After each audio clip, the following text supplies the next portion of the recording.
ગુરુ ગીગેવ શ્યામજી બાપુ. હું પ્રવીણ વેકરિયા, જુનાગઢથી. આ ઓડિયો ફક્ત ને ફક્ત સત્તાધારના સેવકો, આપણા જે ગુરુભાઈઓ છે, અથવા તો જે સત્તાધારને દિલથી ચાહે છે, સત્તાધાર ઉપર જેને શ્રદ્ધા છે, જેને આપા ગીગા ઉપર ભરોસો છે, જેને શ્યામજી બાપુ ઉપર ભરોસો છે, જેના કામો ડગલે ને પગલે સત્તાધારના શબ્દથી થયા છે, જેના કામો એવા માટે છે. હું પણ ખુદ થોડો વિચલિત થઈ ગયો હતો કે 6-7 મહિનાથી સત્તાધાર પ્રત્યે વિજય ભગતને લઈને, વિજય બાપુને લઈને ઘણા લોકો આમ તેમ બોલે છે, ઘણા ઓડિયો આવે છે. મન તો ન જ માને, કેમ કે આપણે જાણીએ છીએ કે સત્તાધાર એ સત્તાધાર છે અને એનો હરતા કરતા આપો ગીગો છે, શ્યામજી બાપુ છે. જો આપણા જેવાના કામ પણ એક દીવાની વાટે અથવા તો સમરણ કરે, જો આપણા કામ થઈ જતા હોય તો એની જગ્યામાં આમ તેમ કેમ થાય અને એ ગાદી ઉપર કેમ કોઈ જેવો તેવો માણસ બેસી શકે? એ શક્ય જ નથી. પણ છતાંય મન છે ને આપણો માકડા જેવું છે, એટલે થોડું ઘણું બહારથી વાતો આવે એટલે વિચલિત થાય, એ બની શકે. પણ જ્યારથી એક વાત ચોક્કસ કરી દઉં કે સ્થૂળ શરીરથી મને હું વિજય ભગતને કે વિજય બાપુને સત્તાધાર જાઓ અને એમના શરણ સ્પર્શ કર્યા હોય, દૂરથી દર્શન કર્યા હોય, એનાથી વધારે હું ક્યારેય મળ્યો નથી, એનાથી વધારે એમને હું ક્યારેય ઓળખતો નથી. અને વિજય બાપુ તો મને પોતાના સ્થૂળ, ખબર નહીં એમની અંગત ચેતનાથી ઓળખતા હોય કે ન ઓળખતા હોય, પણ પોતાના સ્થૂળ શરીરથી એ મને બિલકુલ ઓળખતા નથી. પણ વાત આવે સત્તાધારની અને સત્તાધારની ગાદીની, સત્તાધારના ભરોસાની, સત્તાધારના સતની, તો પછી એમ થાય કે જો આપણે સત્તાધારને આટલું બધું માનતા હોય, સત્તાધારના ચારેય હાથ આપણા ઉપર હોય અને સત્તાધારની વાત આવે અને જો આપણા મનમાં ઉઠતા તરંગો આપણે ન બોલીએ તો કેમ બને? તો એટલું તો આપણે કરી શકીએ કે રામસેતુ બનતો હોય તો ભલે આપણે હનુમાન ન હોય, ખિસકોલી હોય, તો ખિસકોલી પ્રમાણમાં એ સેતુબંધ બાંધવામાં આપણાથી થતી મદદ આપણે કરવી જોઈએ. એ હેતુથી હું આજ આપણી સૌની સામે આવ્યો છું કે જ્યારે આજે મોટાભાઈ સંવંતનું નિવેદન સામે આવ્યું, વિજય બાપુનું નિવેદન સામે આવ્યું, તો થોડો આત્મામાં ભરોસો થયો, શાંતિ થઈ. અને મોટાભાઈ સંવંત તો એટલું બધું સરસ રીતે બોલ્યા છે, એક વાતનો જવાબ આપ્યો છે. એના ઉપરથી સ્પષ્ટ થાય છે કે વિજય ભગતના જે મોટાભાઈ છે એની માનસિકતા એકદમ બીમાર માણસ, કંજૂસ, લોલુપ્ત માણસ જેવી છે. કેમ કે જે માણસનો ભાઈ વૈરાગ લઈને સાધુ બનતો હોય, કેમ કે એવું નથી કે સત્તાધારના મહંત બન્યા પછી, એ પહેલાં પણ જ્યારે તે નાગા સાધુ પહેલાં બન્યા હતા, જ્યારે પૂતળી હતા, ત્યાં પણ એવો ત્યાં ગયા છે અને પોતાના ભણાવવાનો ખર્ચો માગ્યો છે. અરે પોતાનો ભાઈ જો સંત થતો હોય, પોતાનો ભાઈ સાધુ થતો હોય, તો માણસ પોતાના ગાડી, બંગલા, ખેતરો વેચી દે કે ભાઈ આવું મારા કુળમાં આવું આત્મા જન્મ લીધો છે, મારો કુળ ઉધારક આવ્યો છે, 72 પેઢીઓ તરી જાય જેના કુળમાંથી કોઈ સાધુ બને. પણ આવા ઘણા બધા લોલુપ્ત માણસો હોય છે. એમાં કહેવાતા શિક્ષિત માણસોમાં તો ઘણા આવા હોય છે. આપણી અડોશ પડોશમાં જ હોય છે કે ભાઈ એના પોતે સાહેબ બની ગયા પછી જે બાપે ઢસરડા કરીને, ખેતી કરીને, ઢસરડા કરીને એને ભણાવીને સાહેબ બનાવ્યો હોય, એ માણસ સાહેબ બન્યા પછી બધાની વચ્ચે એના બાપની ઓળખાણ ન આપે, કે ઓળખાણ આપે તો એમ થાય કે ભાઈ આ એની આબરૂ જાય કે સાહેબના બાપા આવા હશે. હવે તમે વિચાર કરો, આવી માનસિકતાવાળા માણસ કોઈનું ભલું કેવી રીતે કરી શકે? જે માણસ એના ભાઈના ભણતરનો ખર્ચો માગતો હોય, જેને ઘરે ખોટ નથી, નિવૃત્ત અધિકારી છે, અને નિવૃત્ત તો હવે થયા, પહેલાં તો ચાલુ પગારવાળા અધિકારી હતા, બરાબર?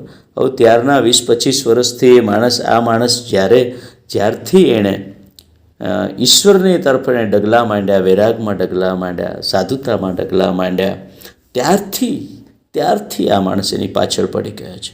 તમે વિચાર કરો કે ઘર ફૂટે ઘર જાય, જો ઘરના જ પાછળ પડી જાય, દુનિયાથી જીતી શકાય પણ ઘરનાથી કેમ જીતી શકાય? પણ આવી માનસિકતાવાળા માણસો, અને છતાંય કહેવાય છે ને કે ઉગે એને કોણ પૂગે. અને જે આત્મા નક્કી કરીને આવ્યો હોય કે મારે ભગવાન સુધી પહોંચવું છે, એને કેમ કોઈ રોકી શકે?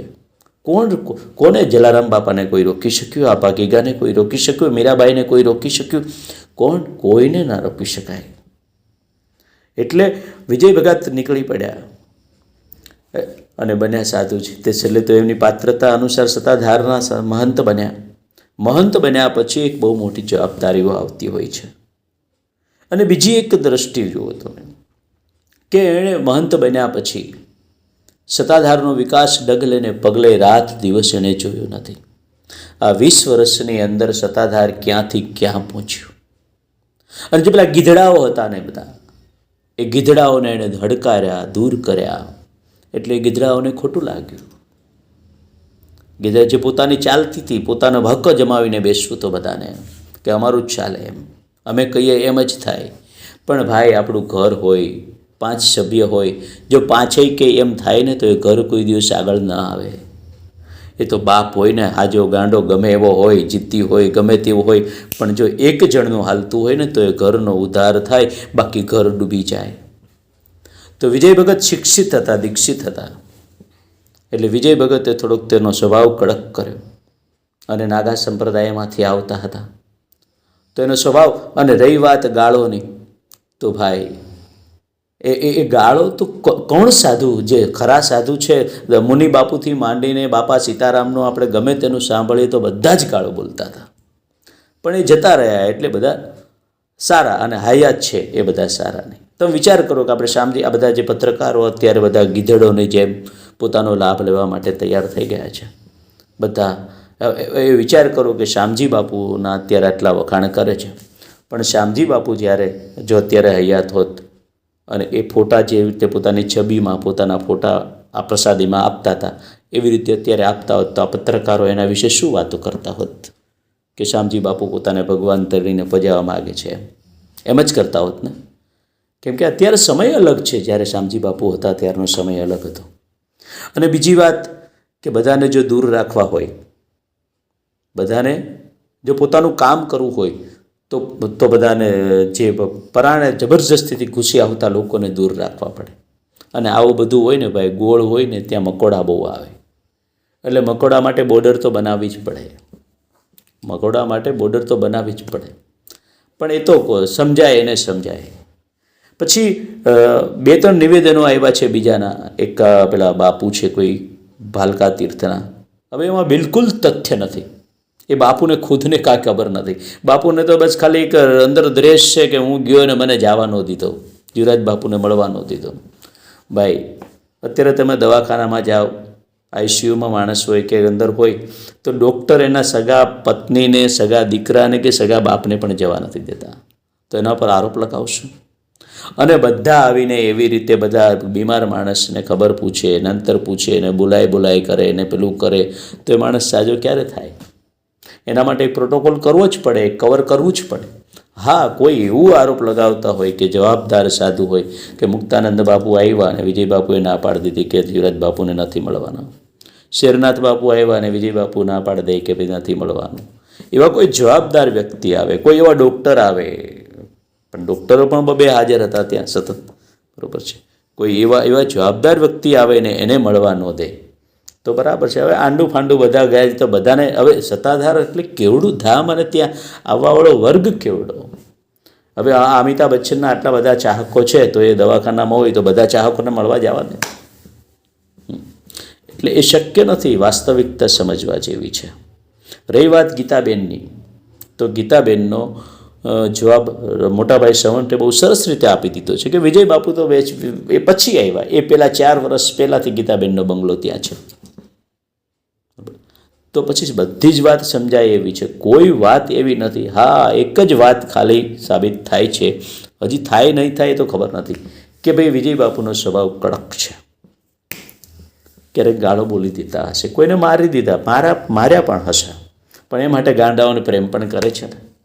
અને મારવા ઘણી વખત એવું બનતું હોય છે ભાઈ એક મહંત છે સમજી લો, મહંત એટલે રાજા કહેવાય આમ તો, અને જેને રાજ ચલાવવાનું હોય ને ભાઈ એને બે વસ્તુ રાખવી પડે.